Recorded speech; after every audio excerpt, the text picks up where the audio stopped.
একা একা আমার সামনে দাঁড়িয়ে মাইক বাজাচ্ছিস। তোর মতো দুটো জিনিস নিয়ে আয়,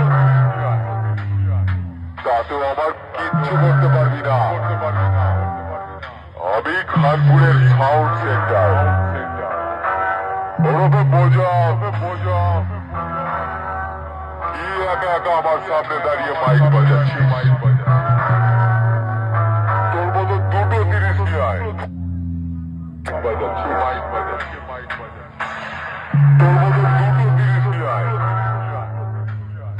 তাতেও আমার কিচ্ছু করতে পারবি না। আমি খানপুরের